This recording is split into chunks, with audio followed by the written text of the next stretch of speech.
How are you all? Of good cheer, yes? Wonderful.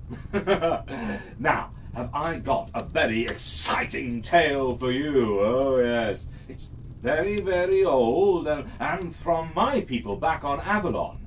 It tells of a young elfling who finds himself in a spot of bother that, if only he had listened, he would have easily got himself out of. So, if you're ready, I'll tell you the tale of Back to the Mist.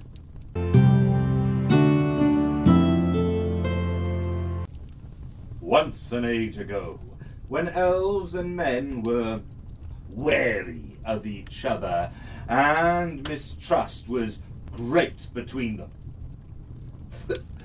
the woodlands were a worrisome place for man, and the clearings of a village was shunned by elves. There was an adventurous young elfling, Art, who paid no mind to where he could and should not explore. As he wandered from tree to tree, his father would point out what he should look for if ever he got lost. Not that he gave his father's words any thought, as he could never truly get lost, only ever be on a longer adventure, really. His father would still repeat, "If ever you are lost out here in the world of men, follow these 3 signs back to the mist of Avalon. First, hold the sun in the east. Then follow the air still against the trees to find the mist dancing. Head along running water."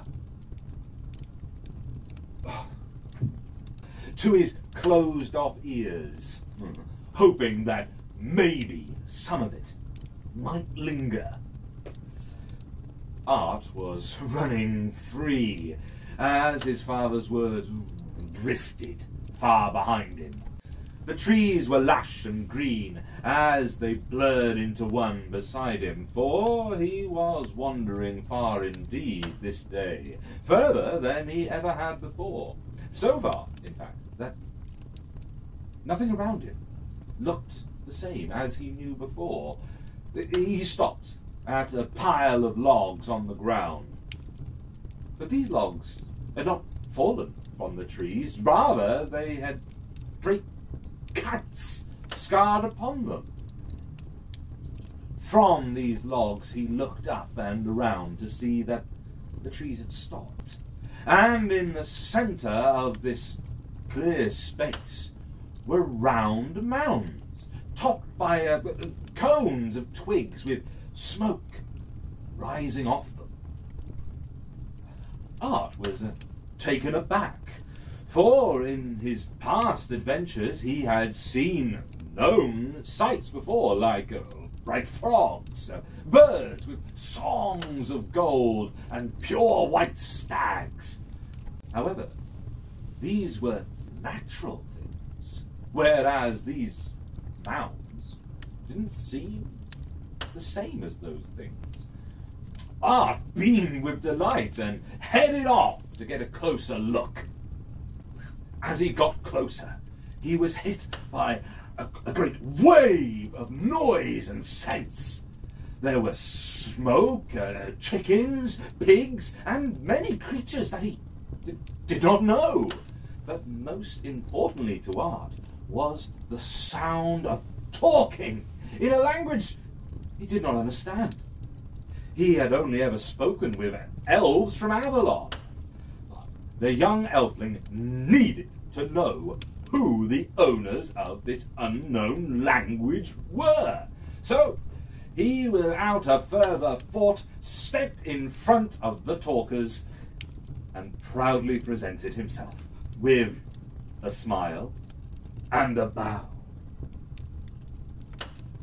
The talkers, with their red hair and clothes of coloured wool, shrieked back, letting the baskets they were holding fly up into the air, and scrambling to their feet, they ran off into the largest of the mounds.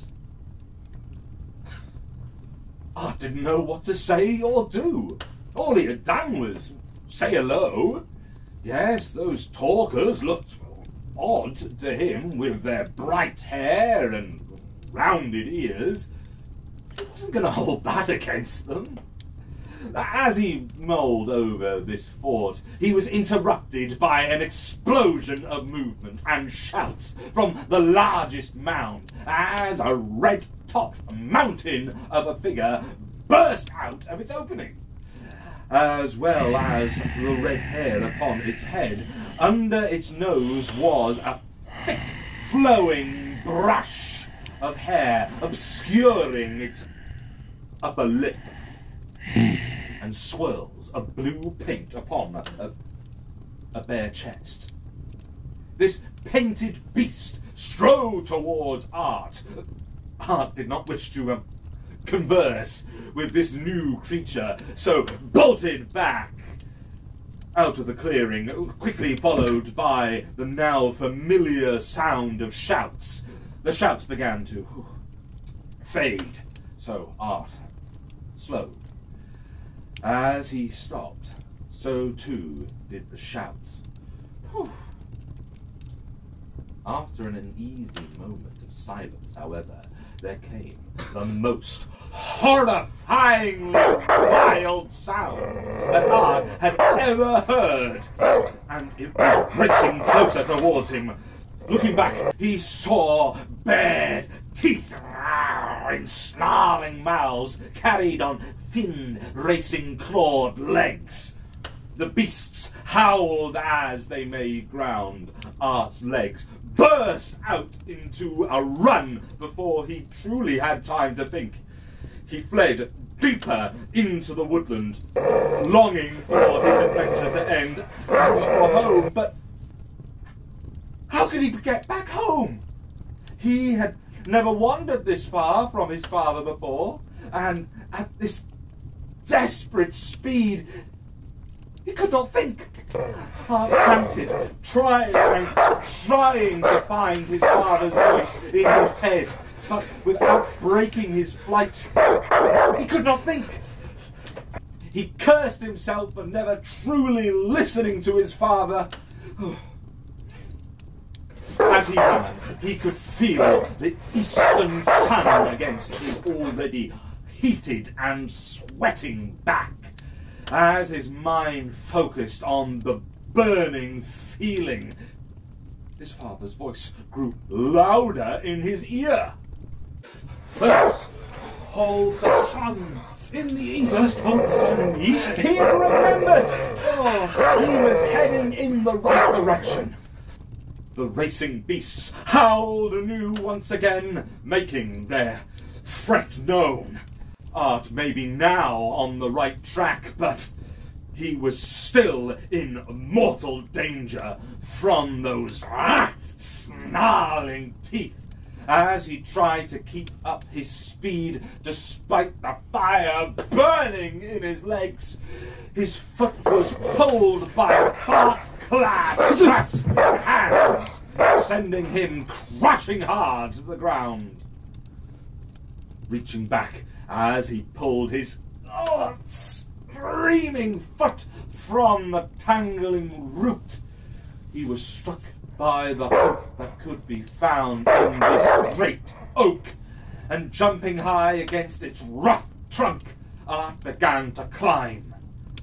As he reached the colour of the thick, leafy branches, the hungry howls sped past in dark blurs.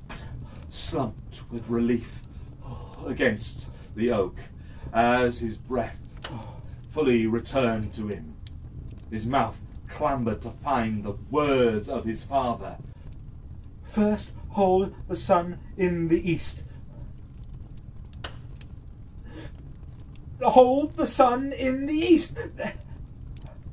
Oh! Hold the sun in the east. No! Why didn't I listen to father? Oh. Art was close to weeping with frustration when a cooling air flowed up and around the trees, taking his attention to the dancing leaves being pulled with the breeze. The air around the trees, the air against the trees, that was what he was meant to look for. Then follow the air still against the trees. The words rang loudly in his ears as he followed the breeze from leaf to leaf and branch to branch. He weaved his way along the interlocking forest canopy, still painfully aware of the danger on the forest floor. The leaves resting on the ground were now in flight with the growing anger of the beasts below as they scurried and snarled in search of their lost prey. Art knew that he was close to home and safety if only he could remember his father's third and final instruction. Oh, as he continued to follow the breeze along the trees, the branches started to get younger and younger, forcing him to go closer and closer to the forest floor for fear of them breaking under his step. Oh, this brought Art dangerously close to the ground again and within the reach of unforgiving teeth. He needed to remember where to go next before he was fully forced back down. The fear started to rise within him, and as it stole away his attention, he misstepped, snapping the young and weak branch from under him and sending him crashing to the hard ground with echoing of snapped wood being sent far and wide. Poor Art was even fully up on his feet, despite the pain. That echo was answered by a now awfully familiar, blood-chilling howl. Art knew that he had no more time to think. He just had to run and hope that his feet remembered better than his ears. His feet remembered, if nothing else, that they needed to take full flight. He darted from tree to tree, looking back over his shoulder, getting faster and faster until bang! His flight was halted by an unmovable trunk of a solid tree. Art fell backwards and kept falling as the ground sloped down, and he became a spinning ball of leaves, limbs, mud, and twigs. Oh, he crashed to a halt with a great splash and spray of water. Regaining his breath as his head broke free of the water, he saw that he was standing in the middle of a flowing stream. Suddenly, almost as if his father's words sailed along the water, now gushing back out of his ears, he finally remembered where he needed to go. To find the mist dancing, head along running water. That's it! Hold the sun in the east, then follow the air still against the trees. To find the mist dancing, head along running water.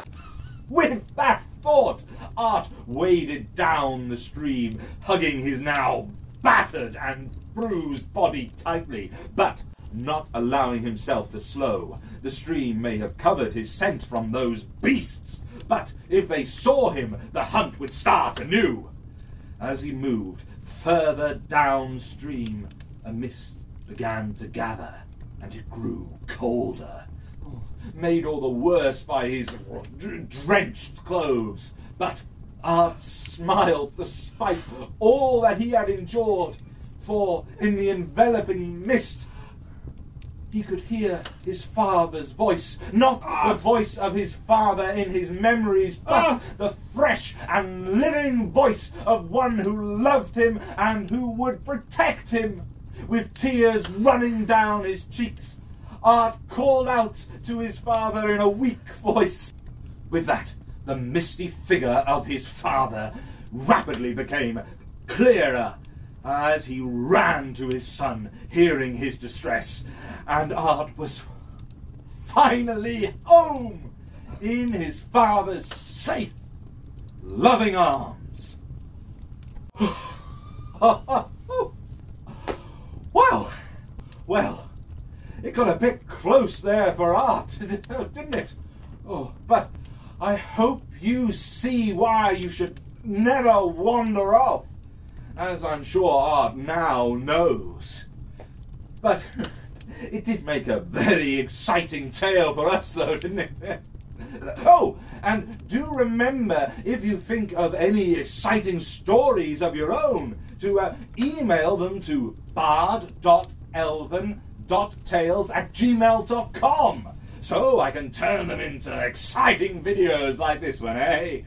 And, of course, send them back to Avalon as soon as I can for the other elves to enjoy too. Oh, and to help spread these tales on your side of the mist, do also like, share, and subscribe to this channel too. Now, I'll see you soon for more Bard Elven Tales.